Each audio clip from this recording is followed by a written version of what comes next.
آج پورا افغانستان طالبان کے قبضے میں ہے۔ اشرف غنی ملک چھوڑ کر بھاگ گئے ہیں۔ کہ افغان صدر اشرف غنی نے افغانستان چھوڑ دیا ہے۔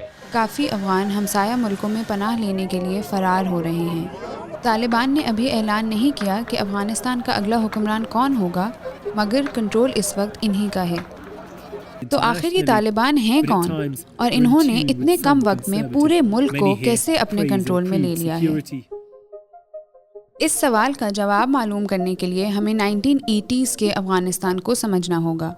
جب 1979 میں سوویت یونین نے افغانستان پر حملہ کیا تو مجاہدین تخلیق میں آئے۔ امریکہ اور سوویت یونین کے درمیان کولڈ وار چل رہی تھی، ساتھ ساتھ اسلامی دنیا میں پین اسلامک موومنٹ شروع ہو رہی تھی۔ ایسے میں امریکہ اور مجاہدین کے گولز الائن ہوئے اور امریکہ نے اپنی کولڈ وار دشمنی کو جیتنے کے لیے مجاہدین کو استعمال کیا۔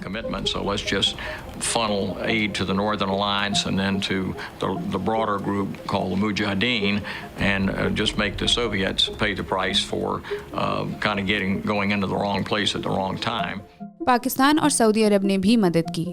آنے والے سالوں میں پاکستان کی پولیٹیکل لیڈرشپ نے اس اسٹریٹجی کو ایک غلطی کے طور پر تسلیم کیا۔ We could foresee that backing the insurgents and taking on a Cold War atmosphere would not bring stability or peace to this region. 10 سال تک مجاہدین نے سوویت یونین کے خلاف جنگ لڑی اور 1989 میں ان کو افغانستان سے نکال دیا۔ The Soviet occupation of Afghanistan is officially over. امریکہ یہ جنگ جیت گیا اور ہمیشہ کی طرح بغیر کسی سٹیبل پلان کے اوور نائٹ افغانستان سے چلا گیا۔ 10 سال جنگ لڑنے کے بعد افغانستان بہت بکھر چکا تھا۔ ملک میں بے حد انجسٹس، کرپشن، کیوس اور غربت تھی۔ 1992 میں نجیب اللہ نے ریزائن کر دیا اور افغانستان ایک سول وار کی شکل اختیار کرنے لگا۔ ملک کے مختلف قبیلے اور وارڈ لارڈز حکومت چاہتے تھے اور آپس میں لڑائی اور خون خرابہ کر رہے تھے۔ ایک عام افغان کو وارڈ لارڈزم کی دہشت میں ہونے والے سیکشول اسالٹ اور جینڈر بیس کرائم سے خاصا خوف تھا۔ یہ وہ وقت تھا جب طالبان پہلی بار تخلیق میں آنا شروع ہوئے۔ طالبان طالب کی جمع ہے اور طالب کا مطلب شاگرد یا اسٹوڈنٹ ہے۔ قندھار میں ملا عمر نے 50 طالب علموں کے ساتھ یہ گروپ بنایا، جس کا اس وقت مقصد ملک میں بڑھتے ہوئے انجسٹس اور ابیوز کو ختم کرنا تھا۔ یہ طالبان پچھلی دہائی میں مجاہدین کا حصہ رہ چکے تھے اور افغانستان کے مشرقی ہمسایہ پاکستان کے مدرسوں میں پڑھے بھی تھے۔ ایک واقعہ ہوا جس میں ایک ملیٹنٹ نے ایک عورت کو ریپ کیا۔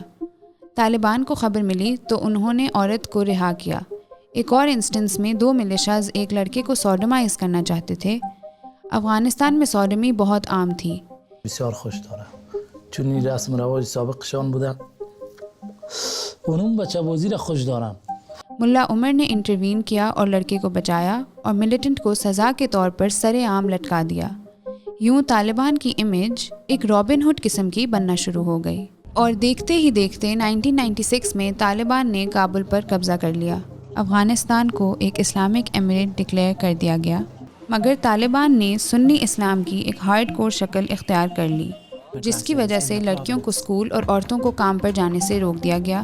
ٹی وی، فلم اور موسیقی پر پابندی لگا دی گئی، عورتوں پر برقع اور مردوں پر داڑھی لازم کر دی گئی، دوسرے مذہبی اقلیتوں کے اسٹیچوز اور عبادت گاہیں تباہ کر دی گئیں، کارپورل پنشمنٹ یعنی پھانسی، پبلک سٹوننگ ٹو ڈیتھ وغیرہ کے کئی واقعات ہونے لگے۔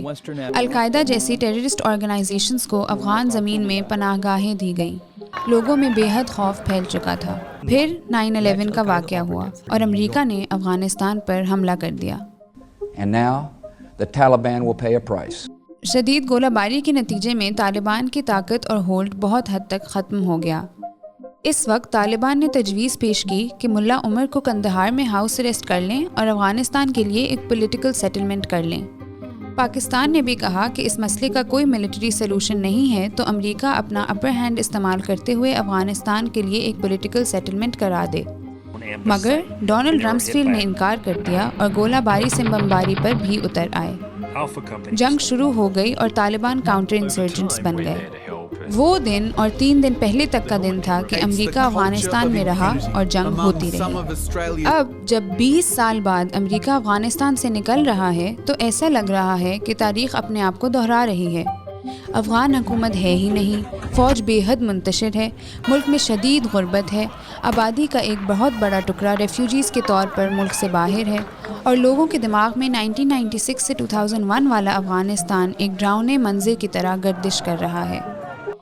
مگر طالبان کا کہنا ہے کہ دنیا اب ان کو ایک پولیٹیکل فورس کے طور پر تسلیم کرے۔ پچھلے ایک سال میں ان کو کافی حد تک انٹرنیشنل لیجیٹیمیسی بھی مل گئی ہے۔ طالبان اسپوکس پرسن اکثر ویسٹرن میڈیا سے بھی رابطے میں رہتے ہیں اور پرائم ایئر ٹائم بھی انجوائے کرتے ہیں۔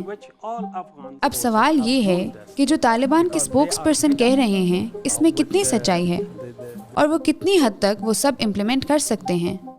بعض اسپوکس پرسن نے کئی سال بیرون ملک گزارے ہیں، اور اگر ان کی سوچ میں نرمی آئی بھی ہے تو لازم نہیں ہے کہ افغانستان میں موجود لوکل کمانڈرز بھی اتفاق کرتے ہوں۔ طالبان کی لیڈرشپ اور لوکلز میں ڈسکنیکٹ تو ہے، مگر کل افغانستان سے ایسی خبریں بھی آ رہی ہیں جن سے معلوم ہوتا ہے کہ لوگ امن کے پرامید ہیں، مگر طالبان کے پاس کسی قسم کا گورننس اور ایڈمنسٹریٹو ایکسپیرینس نہیں ہے۔ تو سوال اٹھتا ہے کہ وہ خانہ جنگی اور بندوق کے زور کے علاوہ کیسے گورننس کریں گے؟ جیسا کہ افغانستان کی رولنگ ایلیٹ ہمیشہ سے پشتون رہی ہے، تو ایک اور پریشانی نان پشتون ایتھنیسٹیز کی ہے۔ ان کو کیسے تحفظ ملے گا اور کتنی پولیٹیکل پارٹیسپیشن دی جائے گی؟ طالبان نے ایک بیرونی امپیریل قوت کو افغانستان سے نکال تو دیا ہے، مگر اس کا یقینی مطلب ایک بہتر افغانستان ہرگز نہیں ہے۔ لوگ امید کرتے ہیں کہ افغانستان 40 سال کی جنگ کے بعد بالآخر امن، تعمیر و ترقی اور ایک محفوظ معاشرہ دیکھے۔